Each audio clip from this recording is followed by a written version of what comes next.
is what? Do you want me to smell that?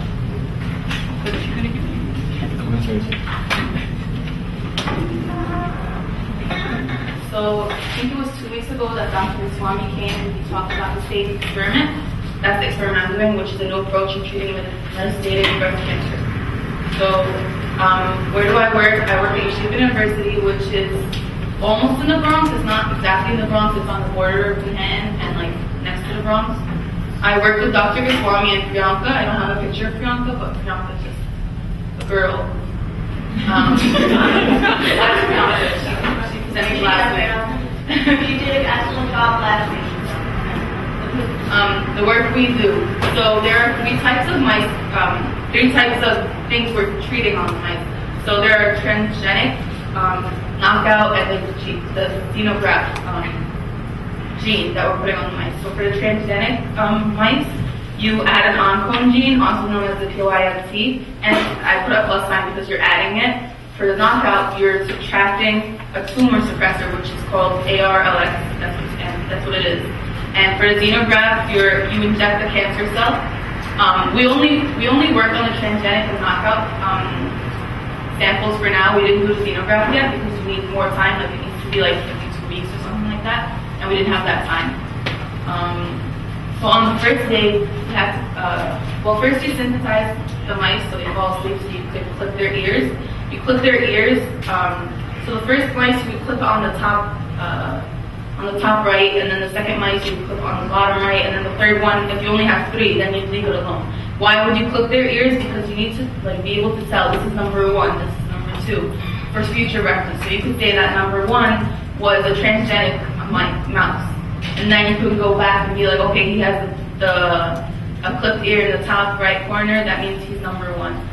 And then the second step we did was we clipped the tails of the mice when they were 3 weeks old. That's so we could get a piece of their DNA. Like even over here, they're clipping the tail.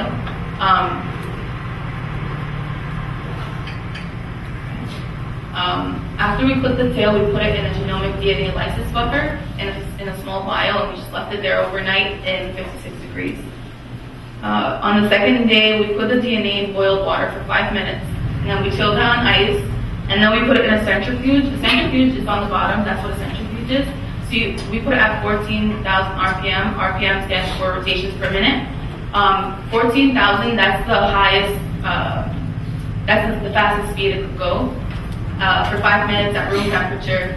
And then after it spins in the centrifuge, we mix 100 microliters of the supernatant with 10 microliters of the NaOH and 300 microliters of the ethanol 100%. So there's 2 types of ethanols. There's ethanol 70%, 100%. That's what the ones we use in our lab. I'm sure there's other ones too.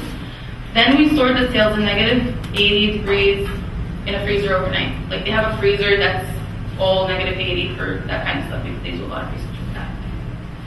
On the third day, we centrifuge the DNA again for 10 minutes to pellet the DNA. Then we discarded all the supernatant so that we're left only with the pellet. Then we added 100 microliters of ethanol 70%. Then we centrifuged it again for 10 minutes. Then we discarded whatever supernatant was there again because we added ethanol again, so there was a new supernatant. Then we air dried the DNA in the back of the hood for 10 minutes. The hood is basically like the place you're working in. It's like a hood because you don't want there to be any chemicals in the air or anything that interferes with the research you're doing. So you just put it in the back of the hood for 10 minutes. So this is a pellet in the bottom here. So this would be a nice pellet because you could actually see it. A not so nice pellet is this one. Can anyone see it? There's a very tiny dot. And even that's a nice pellet because sometimes you can't see it at all, the pellet. So yeah, if you could see it, it's like right here.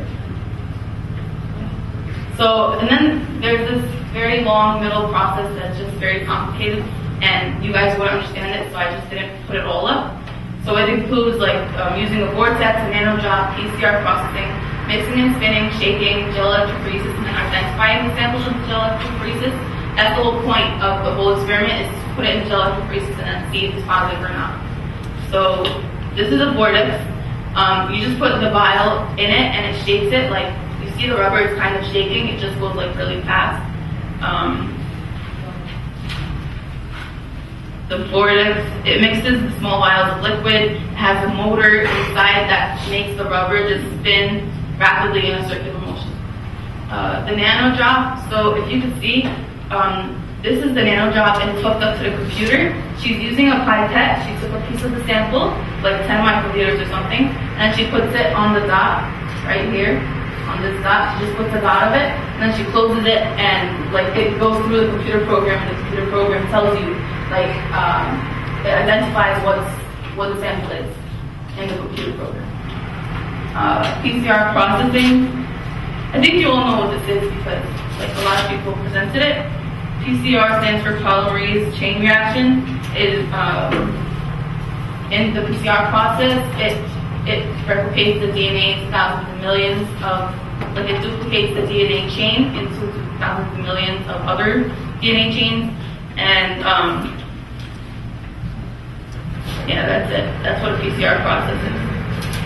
We also shaped the DNA. So for us, we have small vials, so you have to put them in the middle of the thing. These are made for like beakers and stuff, but you just put them in the middle and like put it nicely so that it wouldn't fall. The shaper just stirs the liquid and it goes horizontally, so it will go this way instead of like in a circular motion.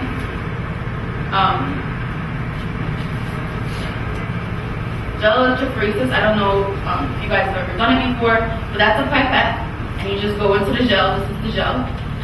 They're using dye here. They're using blue dye so that you can see what they're doing, but normally it wouldn't look like that because DNA is not blue. It would be the color of the DNA you're using. So you just put it in and then to identify it, this is what it would give you, something like this. And then you'd have to read it, like there's a specific way to read it to see if it's positive or not. So I read this online, it said that if DNA is negatively charged, then it moves to the positive electrode on this. So that's how you'd be able to tell. And if it was positively charged, it would move to the negative electrode. So that's how you I'd like to thank Dr. Goswami, Ili, the college student I was working with, all the other students working on this project, Dr. Sat, Annette, and all of you. Anybody?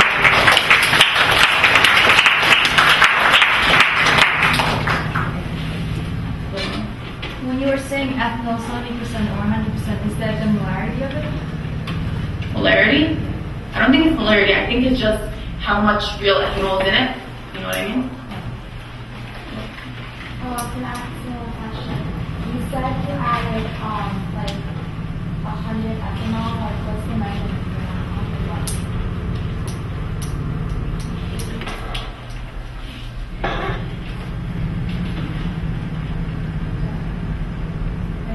300 ethanol. 300 microliters of ethanol, 100%. Anyway, please. So, how are you guys doing the knockouts? Do you know the process? I can't hear you. How you guys were knocking out the genes? You know, you talked about you guys had a knockout gene. We actually didn't put in the knockout gene yet because you have to wait 14 weeks. Yeah. And it's going to be 14 weeks next week. But I'm talking about the process of how you guys are doing it. I don't know yet. Oh, you're not doing it now? Yeah, because he didn't tell us about it yet. We didn't do it. Okay. Yeah, Andre. Anyway, so in the picture of the gel electrophoresis, you said there's a certain way to read it to see if it's positive. When you said that, did you mean to see if the charge is positive, to see if it was positive for something like positive? Yeah, so it's like the opposite. So if it was negatively charged, it would be closer to the positive electrode. If it was positively charged, it would be to the negative electrode. So that's the only thing we're looking for in the gel electrophoresis is if it's positive or negative, not all the other stuff. Like in the picture I have, they have like all these, I don't know what these numbers stand for, and I'm sure like these are like used for heterogeneous and homogeneous and all that stuff, but we're not looking for that. We're looking for positive and negative. But what's the significance of the positive and negative? I don't. We didn't get up to that, so I can't answer that yet. There was a question here, right? Yeah. So, what did your results indicate?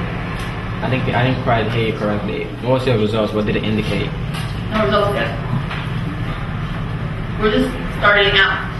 Alright. Like, we didn't, like, yeah, there's no results. So, what's the expectation right now?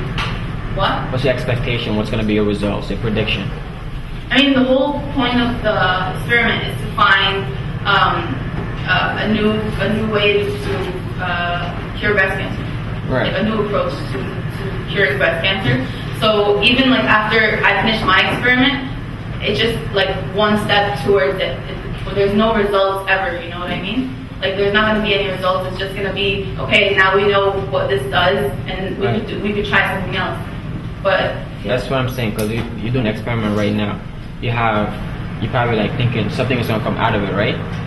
And that's what you predicted. Maybe this is going to work, maybe it might not work. So I'm asking, what's the prediction? Is it going to work or not? I hope it's going to work. But You're asking me if it's going to work? yeah, what's the I don't prediction know. previously? Nobody ever knows if something's going to work in an experiment. But you predict. What? But you predict.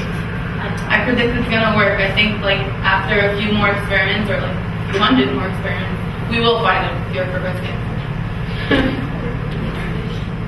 Any other questions? Does anybody have any tips for me on my presentation? And I think that those predictions are going to be, you know, like you said, are going to be important for your final written product. Okay, thanks. Any other thoughts?